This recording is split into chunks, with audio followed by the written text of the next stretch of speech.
Again, 5-minute activities. 11th grade, I want small group and requires some form of physical activity. Because there's a pretty good chance by the end of the class period, if it's English language arts, they've been probably sitting around a lot. So let's get them up out of their chairs and move around. And importantly, we've got plenty of room to move around. Make them fun with an exclamation mark. They should require no resources other than typical student resources. And here, the idea of incorporating physical activity into content area learning is actually very solidly grounded in research.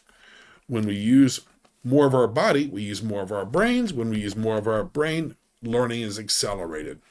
So that's really what this is doing here. Demonstrating that, and it's going to give us some fun. And again, if I want to know more about one of these, then I just ask for the explanation. So